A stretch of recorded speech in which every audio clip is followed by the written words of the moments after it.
Uitwa Lafa Christian. Lafa Christian.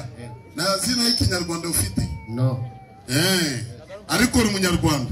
Munyarwanda. Kavukire. Yeah. Okay. Usengera he? Sengera mwitorero bita Yukoji United Church in Christ. In Christ. Yes. Sawa. Urumvishe kibazo? Nacyumvishe. Twasabye uduhe murongo muri Bibiliya aho Imana yavuze cyangwa Yesu yavuze nimuhura abemera Imana musuzane Yesu ashimwe. Iyo gusa. Ariko nakubwiye ko mu rugo nawe uhari. Takibir.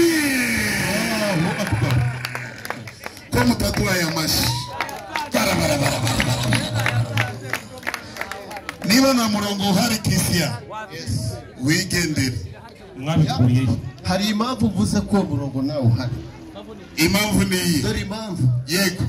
Intumwa Yesu yakoresha. Yesu yagiye mu ijuru. Ninde nande? Arazisiga. Intumwa Yesu yakoreshaga ninde nande? Ariko buretse mubwire. Oya ntukatubeshe Christian. Oya. Yesu Christian yari intumwa yande? Imana. Abantu bari kumwe na Yesu baravugaga nabigishwa ba Yesu. Ntabwo ari intumwa. Nshobora kuba nibeshye nabigishwa ba. Arasaba imbabazi. Nibyo. Arasaba imbabazi. Takbir. Komeza.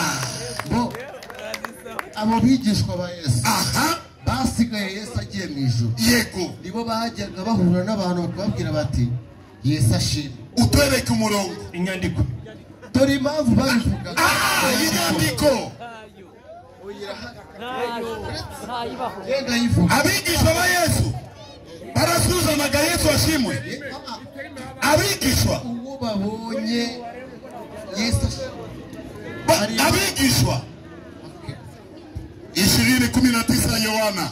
Yohana 20:19. Umva mwalimu wabo uko yasuzanaga. Yohana igitego cya 20 ku murongo wa 19 inyandiko iratubwira iti Yesu padiri. Nuko kuri umunsi bugorobye. Yego. Ari umunsi wa mbere w'iminsi 7. Sawa. Abigishwa bari bateraniye mu nzu. Abigishwa ba Yesu bari mu nzu.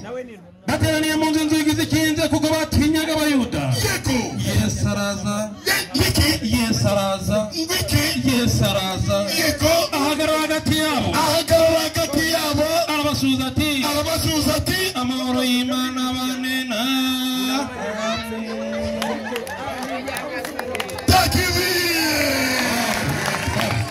ariko bavuga ati assalamu alaikum. Christian. Ushakiki icyo shaka baguwe yawe. Amasi. Christian, ufite ikindi kibazo? Kuko mwebwe tukasubiramo. Vuga kuri microphone. Ni mumusubirire bako kantu. Kujaga kumve neza. Yego sina hano.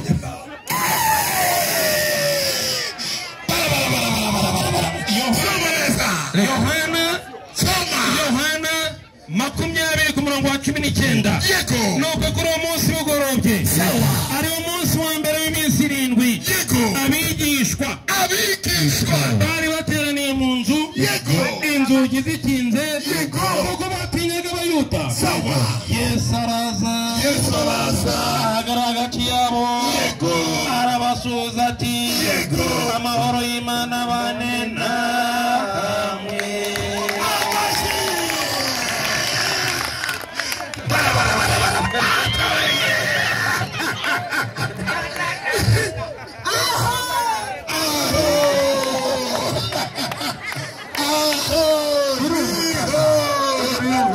abakristo bari babizi babyumvishe.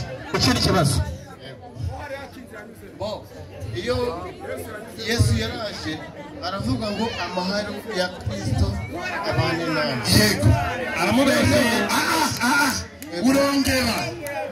Urongera. Aravuga amahoro y'Imana n'abari amahoro ya Kristo. Yes. Ibyo ni byawe. Umva. Yego ndabyumvishe. Sawa. Ariko uri kuvuga mwiyonda mu kanyongo assalamu alaikum. Sitwayitanze ni mu Cyarabu. Noneho twe bakristo tuvuga ngo Yesu ashimwe. ntabwo tuvuga salamu alaikum. Ndamwigisha muvandimwe umureke Christian muvandimwe Yesu niwe nzira y'ukuri tugomba kwiga kwambe Matayo 11:28 wewe Christian 28 hano Christian akukwepa Matayo yego 11:28 umva Christian 11:28 nyandiko tubwira iti yego nuko arayati no 28 yego mwese abarushe nawe Christian urimo n'abaremerewe yego Yesu ati nimuze munsenge ndabaruhura Yesu ati mwemere yego kuba abagaragu banjye munyigireho Christian tugomba kwiga kwambe kwa Yesu tugomba kwiga kwambe Yesu yarasuzanaga gute Amahoro ya Kristo. amahoro ya Kristo amahoro y'Imana Amahoro y'Imana barera. nukuvuga natwe tugomba kusuzana amahoro yande kuko Yesu yabikoraga Ntabwo bavuga guki Ntabwo mbizi. Assalamu alaikum dusubiremo noneho kuri abantu basuzanya ngo Yesu ashimwe alaikum kuri abantu basuzanya ngo Yesu ashimwe assalamu alaikum Assalamu alaikum. Nawe vuga ngo Yesu ashimwe. sawa gumana na mikrofoni Rashid nami Christian Assalamu alaikum. Ndonje ngo Yesu ashimwe. Christian unyumve neza uravuga shehe avuge Yesu Ashimwe. umva uko Yesu yaravuze mu bantu bavuga Yesu ashimwe umva kisubizo cyaye kwa Yesu Yohana 5:41 mirongo ine na rimwe ni mu isezerano rishya ku ipaje ya 98 ine ni Yesu ababwira ati sinshaka ishimwe ry'abantu ariko mwebweho ndabazi yuko mudakunda Imana mu mitima yanyu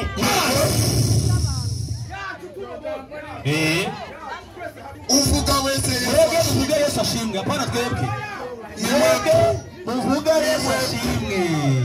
ni mwebwe reka tumenyane ko abantu bayumve Yesu arababwira ati yego sinshaka Yesu sinshaka ishimwe ry'abantu ishimwe ry'abantu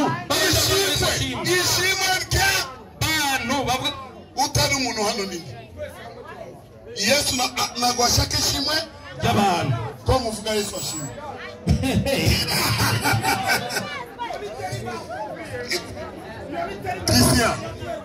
Christian isa kurikira wabajije byinshi yego reka nanjye ngubaze sawa Christian Yesu yarasengaga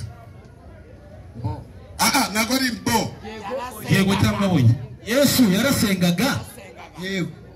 ate ukunda Yesu Ndamukunda. utwereke uburyo yasengaga sishaka ibindi Yego nyine ndabyuka. utwereke uburyo Yesu yasengaga basi Boka nkubwire ijambo rero. ntabwo ari ijambo ushaka Data twese bike. iyo ni amagambo nuko Yesu yasengaga yasengaga gute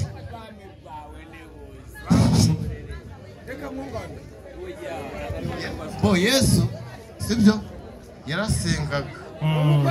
Christian turemeranya ko Yesu Yarasengaga. sawa ikintu tugusaba Christian Yego. utwereke uburyo Yesu yasenga nta kibazo Okay, kamwereka. n'inyandiko Ariko muri kumbaza ibibazo. ntabwo ari ibibazo ni ikibazo kimwe Hari icyo ntaragusubiza. oya iyi ngiyi niyo ushaka Nyine hari icyo uvuze ngo nimukajye muvuga ngo Yesu ashimwe. ntabwo ari njyewe navuze ni Yesu yavuze Ariko njyewe ndashaka utwereke uburyo Yesu yasengaga Yesu. Oya, kambaze gusubiza icya mbere n'icya kabiri ndagifite nakigusubiza. njyewe ndavuga utwereke uburyo Yesu yasengaga waretse nkugusubiza icyambere n'icyakabiri ko ndakigusubiza. Christian mwarimu yego niba atazi uburyo Yesu yasengaga twebwe none natubwiye twimwereke uburyo Yesu yasengaga Tukwereke. niba byakunaniye ibyo tubikwereke ngo Ubinyereka. twimwereke sibyo Christian Christian genda hariya ku ruhande gato ako nawe shaka nawe ariko abikora Christian araza mu mwanya y'abigishwa ba Yesu sawa mukurure hano bwese gato nusu msezobe fanyeni haraka sasa zinaenda naomba Gwino walimu wangu wache hapa abari ubanyi bari undi mwari mari naam undi aliye undari undi ni Christian Gwino hano arahagararira abakristo Christian agarara hano Christian ari hano ku mwanya w'abakristo nakira cyose mwarimu na huyu hashake n'undi mukristo umwe kugira ngo babe abayisilamu babiri n'abakristo babiri undi mukristo umwe gusa kudafasha n'indi undi mukristo ngwino nazi sawa oya umugore apana umugore oya nago yikwije agarara hariya nta kibazo icara hariya umugore hariya ngwino hano turashaka umugabo Peter abantu bose murebe sawa mzee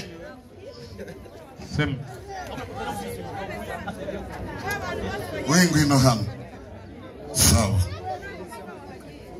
naomba kila mtu atizame hapa ndasaba buri wese itegereze hano tuache tureke ibintu by'irangamutima tureke irangamutima hagati yacu amarangamutima tuyareke dukurikire hano gato huyu uyu mubona hano ni mfano wa Yesu tugiye kubifata nk'ifasha nyigisho nkaho ari Yesu uduhagarariye hano ariko ntabwo ari Yesu nifasha nyigisho ariko she yambaye uko Yesu yambaye kanzu nk'iya Yesu afite ubwanwa bwa Yesu mashallah yabuze gusa cya gitambaro cy'umutungi cya Yesu yego na hawa watatu tubona ari nyuma ni wanafunzi wa Yesu bafate nk'abigishwa ba Yesu miongoni ya wanafunzi 12 mu banyeshuri 12 ba Yesu Yesu alichagua watatu Yesu atoeshemo batatu akaenda nao ajana nabo wengine wakabaki abandi barasigara akaenda kuwaonesha jinsi ya kusali yaragiye kubereka uburyo bwo gusenga nataka Christian atizame vizuri Christian nawe akurikiye kandi azi mukore ibyo turi busome muri Bibiliya tunaipata wapi tubikura rero Marko 14:3 kabiri Yesu asenga n'umubabaro ari Getsemani unasikia utwa magambo nataka niwaambie ndashaka nabwire gusenga abanyarwanda sio kuimba ntabwo ari kuririmba hapana oya gusenga sio kucheza ntabwo ari kubyina gusenga sio kufundisha ntabwo ari kwigisha gusenga sio kushukuru ntabwo ari gusaba gusenga sio chochote ntabwo ari cyo cyose abantu umuntu yikorera mutizame kusali reka tuwe gusari iyo basaba ngo barasari bari gusenga Imana babigenza gute soma andiko inyandiko tubwira iti Yesu n'abigishwa be bagera ahitwa Getsemani maze Yesu abwira abigishwa be ati Yesu abwira abigishwa be ati araganira n'abigishwa be ati nimwe mwicaye hano mbanze nsenge ngo mwe mwicaye hano mbanze sekirya icara gato nuko Yesu avuze hano muri Bibiliya icara gato Christian kurikiza Bibiliya ntabwo ari korowandi Bibiliya Christian amashi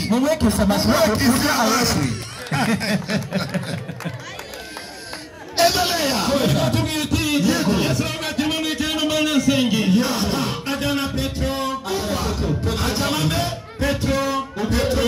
wa mbere agarara Petero reba hano Petero yego na Yakobo agume hano na Yakobo wa kabiri ni Yakobo na Yohana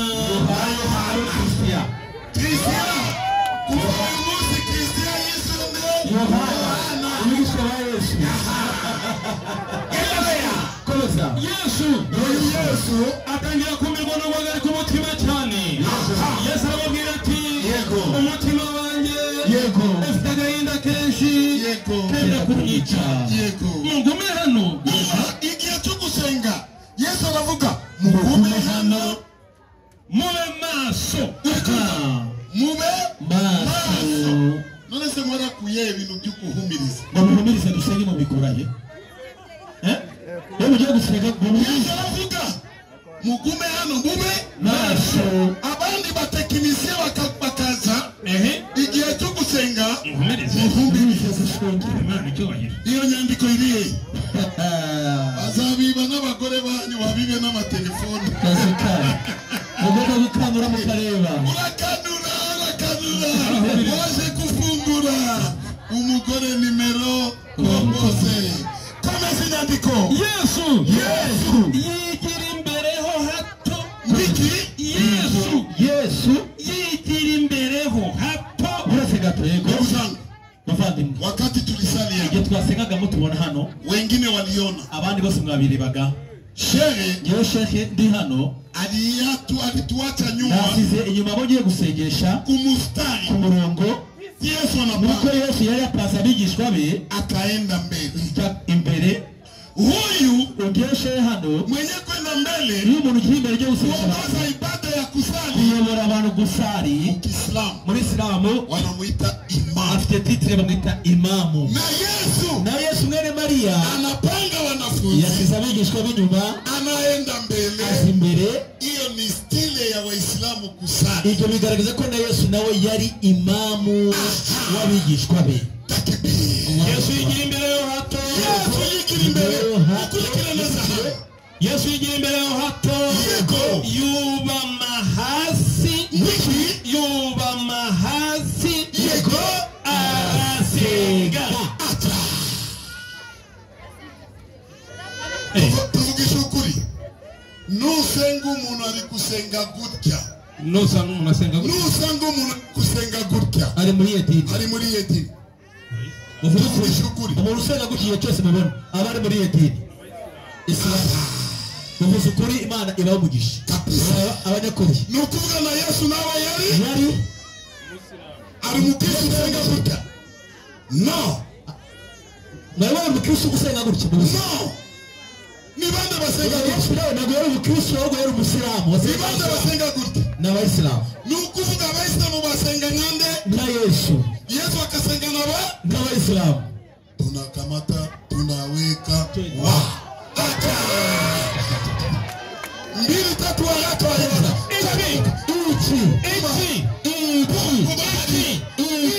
nicyo kitumenyesha yuko tumuzi nicyo kitumenyesha ko twebwe abayisilamu tuzi Yesu nuko twitondera amategeko ye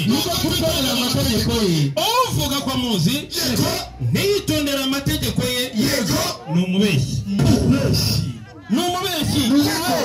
ukuri ni kuri muri we ariko umuntu wese witondera ijambo rye urukundo akunda Imana uba umaze gutunganirizwa muri we rwose icyo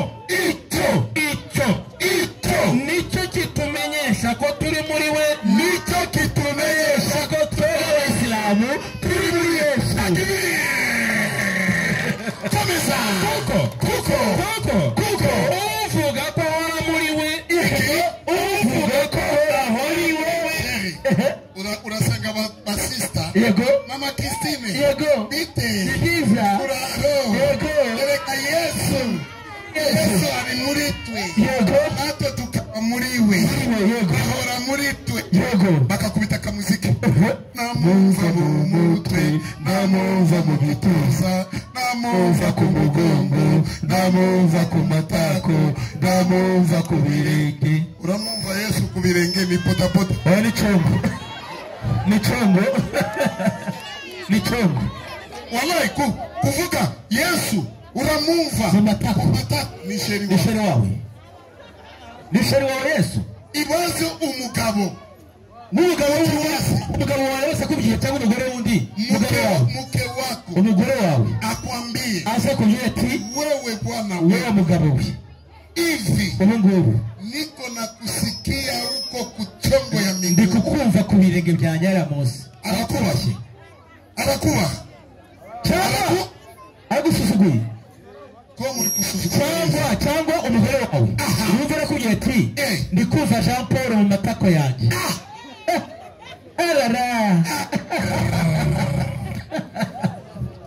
yamukubita ariko kavuga namumva ku matako namumva ku birenge mureke gusuzugura Yesu maliza kuko uvuga ko uhora muri we nawe akwiriye kugenda nk'uko yagendaga.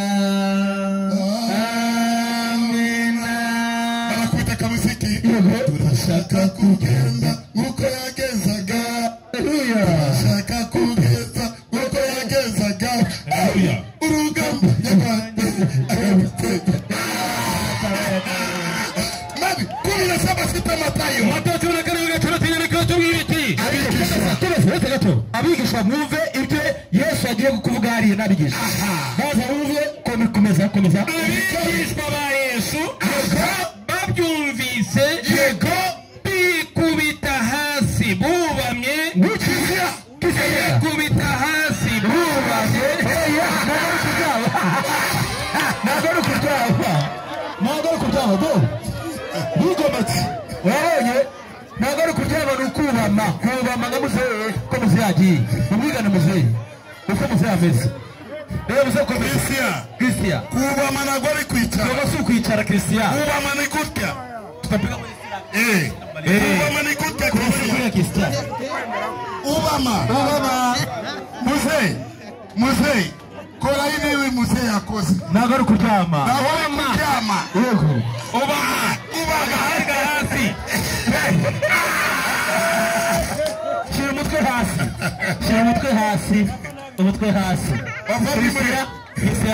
Bavandimwe Yesu yarasengaga yubamehe. Hasi. Abigisha barasenga bubamehe. Hasi. Abayisilamu barasenga bubamehe. Hasi. Wewe usenga gute? Utarasenga gutya nturasenga ndayimana ishobora. Ntabwo uri kumwe na Yesu. Uvuga na Yesu. Mwene Siraki 17. Haguruka. Mwene Siraki muhaguruke gato. Christian ari gushaka reka byo tugusomera none turebe. Sawa. Mwene Siraki 50 umurongo umwe. Mwene Siraki 50:17. Yego. Aba bari hano uko ari bane wanasimama hapa fasi yetu. Baje kuduhagararira ngaho ari imbaga yose ako kuko bese mutazanga baje kuduhagararira twese. Wafate Biblia. Bakurikira ibyo gihe. Soma andiko. Inyandiko yatumwe muri Mwene Siraki 50:17. Yego. No kwimbaga yose. Yego. Ihutira gupfukama. Mufukame. Kisia fukama. Fukama Kisia. Hili yo kufukama Kisia. Kisia fukama neza gufite ikibazo ki? Ufite kisebe. Kumagurugurya. Fukama ni Biblia. Ni Biblia Kisia. Subiramu. Imbaga yose. Yego. Ikihutira gupfukama. Fukama.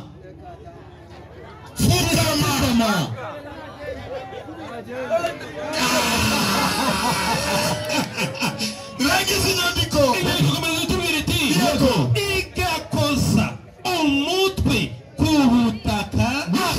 Igakoza umutwe kubutaka. Yego. Kugira ngo Yego. isenge. Yego. Umutegetsi wayo. Yego. Mushobora byose. Yego. Akaba. Yego. Imana isumba byose. Amena. Ariko mushakiki icyo shaka wabahe yawe. Nawaomba Ndabasaba. ndugu yangu. Bavandimwe. Kila mtu yuko hapa. Umuntu wese ari hano Iko na siku yake ya kufa. afite umunsi wo gupfa. Na kaburi itaachana. Kandi buri wese azagira imva ye. Yesu waliwaambia Uko bababwiye mimi nimekuwa pastor, nari pasiteri, Mkristo, evangeliste, mwimbaji, umuririmbyi. wakati niliona ukweli, igihe nabonye ukuri bari kugereka abashehe, wallahi nikaamua kuwa Muislamu. nahise ifata icyemezo ndayimana ishobora byose yuko ngomba kuba Umusilamu nkajya mu nzira Yesu. Watu walinikataa, abantu mu muryango baranyanze, watu walinichukia, abantu baranzira, wakaniambia nitakufa na baraje njaa, usapfa n'inzara, sababu kazi ya upasteri ina pesa. kuko muziko iyo umuntu ari pasiteri abafite amafaranga abona amafaranga. Lakini nashukuru Mungu, ako ndashima Imana, niliamua vizuri, nahisemo neza ndabireka nikawa Muislamu, nibera Umuislamu, na sikufa na njaa. sirize pfa n'inzara mu buzima bwanjye. Niyo mpamvu tutakasoza. Urabona ko afite n'agasozi ndatwa inyama aravuye ikibazo afite. alhamdulillah. Ndashima Imana. Nasijute kuwa Muislamu. Ntabwo nicuza ko nabaye Muislamu. Na wewe uri hano ukaamua kuwa Muislamu. Utaba kuba Muislamu. Hautajuta kuwa Muislamu. Ntabwo uzigera wicuza kuki nabaye Muislamu gusinuma. Ila utajuta kwa nini ahubwo uzicuza kuki natinze kuba Umuislamu. Ninde ushaka kuba Muislamu? Acha. Wabonye ukuri ushaka kuba Muislamu. Abana bagende ku ruhande. Tumuhaye ikaze.